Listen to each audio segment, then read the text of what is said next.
Welcome back to another daily episode of Today in Sports. This is Connor with From the Couch Sports here today. We got a few things going on in sports today. Kind of today and yesterday. I didn't do a video yesterday. We did the live stream for fantasy football. But to begin, yesterday this happened. Jaguars suspend Dante Fowler and Jalen Ramsey for comments about the media. I guess they have some sort of team policy that states you can't make comments about the team media. But on the plus side, they get to miss a preseason game that's meaningless. They don't have to worry about tearing an ACL like we've seen 2-3 people do this far in preseason. And Jalen Ramsey's already the best corner in football. He does not need the preseason. Dante Fowler, on the other hand, he's been talked to be a big trade piece. The Jags might trade him to another team.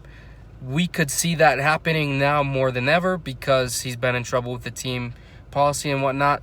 Obviously, Jalen Ramsey's probably untouchable for the next 5 to 8 years, maybe. But besides that, we have a little bit of Jets football. Obviously, got to love some Sam Darnold. They are practicing this week with the Washington Redskins. And Darnold has made a great impression on the team that he's playing against. Josh Norman, he went on record saying this is his quote, "This little kid is not making mistakes. Rookies you trying to mess with, he's not having it." So he, for the most part, and this is kind of common knowledge, when a rookie comes into the league, especially a quarterback, defenders want to play with them. They kind of mess around and they just do things to bait the quarterback. They'll kind of slag off on coverage on the receiver, make the quarterback throw the ball, get picks, and I guess Josh Norman's not able to do that against Darnold. He's backing up saying Darnold's impressive.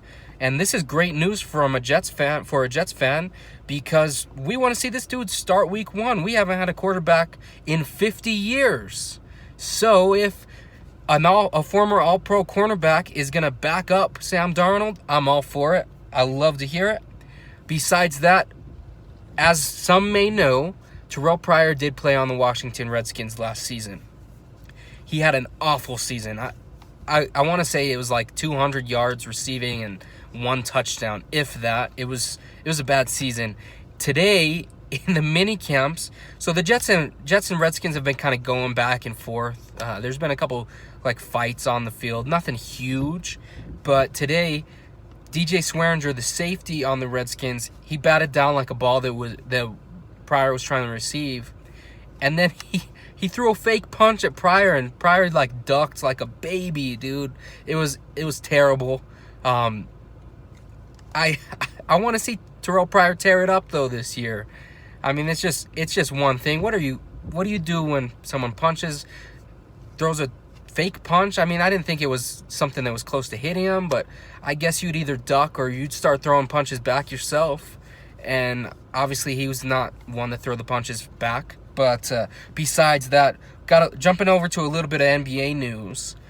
Dwight Howard's trainer made the most crazy comment of the year.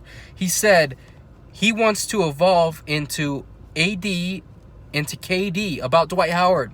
He wants to evolve into Anthony Davis or Kevin Durant. What? How do you do that when you're in your 14th season? Maybe if Dwight was like his 3rd year, yeah, maybe you can develop a jump shot. Dwight Howard can still not shoot free throws.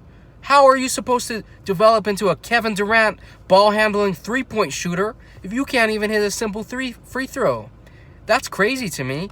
Maybe the Anthony Davis statement isn't too far off. Their style of play is totally different, though. Their body's totally different. Anthony Davis has a lot more length. He's not the explosive athlete that Dwight is, but he already has some of the tools as far as ball handling. He's got a decent jump shot, things that Dwight has not had in his whole entire career. And I don't think that you can pick that up going into your... I could be wrong. I think this is 14th or 15th season. I know he was drafted in 04 or 05. He's the first pick for the Magic, but that's just crazy to me. I mean, if Dwight's trainer magically makes this happen, he is the best trainer in the history of sports. But besides that, we have, so many know, Bruce Bowen, the old small forward for the San Antonio Spurs, big piece of this championship Duncan, Parker, Ginobili teams. He made comments about the situation about Kawhi, comments that weren't necessarily positive for Kawhi's side. And his current job was the Clippers. I want to say he was an analyst or a commentator, something like that. And the Clippers are not bringing him back this year. Many are speculating they're trying to beef up and get ready to make a big pitch to Kawhi next summer, which I think they don't have a chance compared to the Lakers. Go play with LeBron, play for the real LA team. That's you don't see free agents want to go play for the Mets. They want to play for the Yankees. Same deal, but in the wake of all this, San Antonio offers them a job, kind of, throw a little punch in the gut to the Clippers. But besides that, NBA front, we have one more topic. I guess James Harden was involved in an altercation with a woman. I think he was with a group of people, and there was a fight going on, and this woman was trying to record the fight, but it was like Harden's friends and entourage or whatever. So he ended up like grabbing the woman's hand and just chucking the phone up on the roof. So he's been named in a few different like police reports and whatnot, but we'll kind of see what escalates from that point. I don't know if it's something too big, but that's pretty much it. The last 2 days in sports all wrapped up in one video. As always, I just want to say thank you for tuning in, and I'll catch you tomorrow.